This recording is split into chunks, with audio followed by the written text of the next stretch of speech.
In the early 1990s, after learning about elevated breast cancer rates in the state and on Cape Cod, MBCC founded the research organization Silent Spring Institute as a laboratory of their own to investigate the link between breast cancer and the environment. I'm trying to educate people about the fact that we need to do better, and we need to do better now.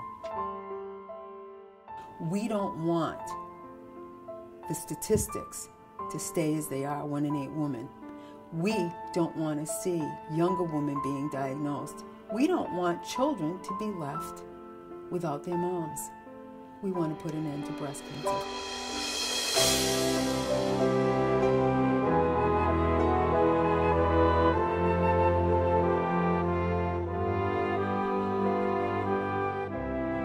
They asked everybody with breast cancer to come wearing a black t-shirt, which I thought was very grim, and I was a little upset about it. And then they asked everybody who had had breast cancer to come down out of the stands around this chalked-in form.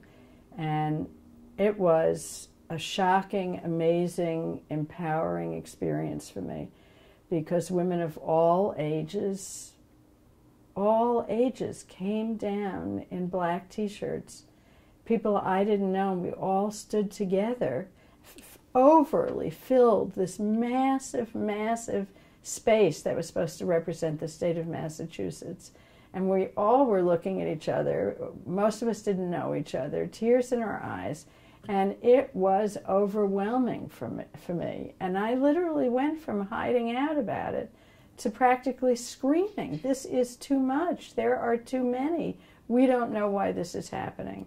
And it moved us along to this day in December of 1993, when Cheryl Osimo was at home on a snowy day when there was no school, and the state statistics came out about the 10 towns in Massachusetts that had the highest incidence of breast cancer. And lo and behold, 9 of them were on Cape Cod.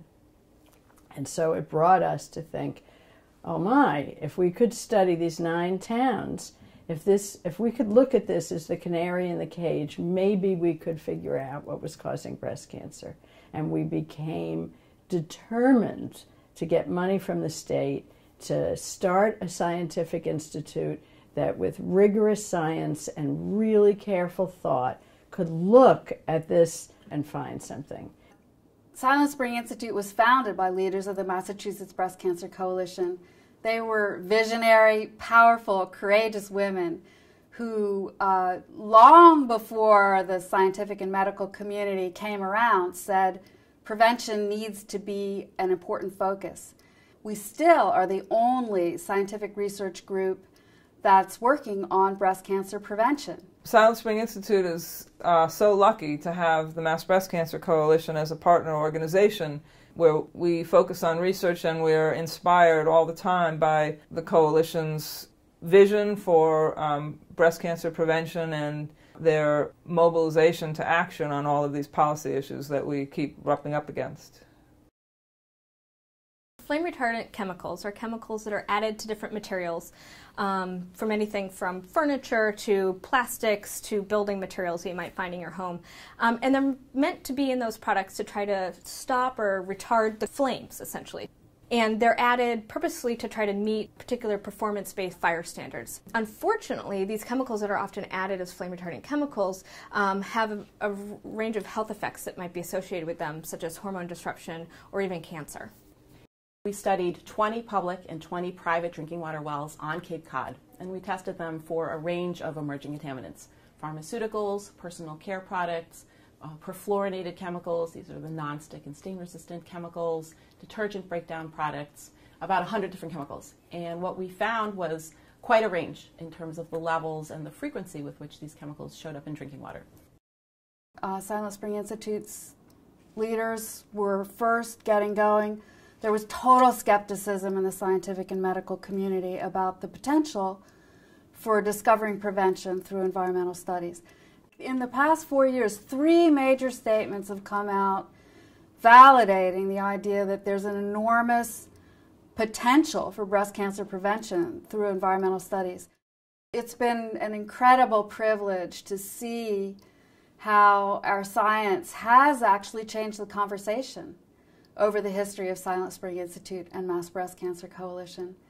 We're both just very small organizations, and yet we've had an enormous national impact over these 20 years, really culminating the past few years in 3 major national statements that have said there's a huge unrealized potential to prevent breast cancer by studying the environment.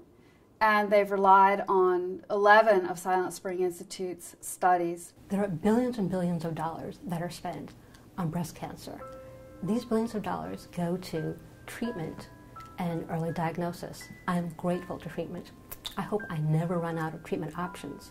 But that leaves only 1 to 3% of breast cancer funding resources to go to primary prevention. Without our volunteers, without our politicians, scientists, and leaders, activists, this kind of work would not be taking place today. There's no question in my mind. Strong leadership, tenacity, and the belief that we will make a difference are part of the ingredients, I think, that will really change the world for future generations. And there's no question in my mind that we will.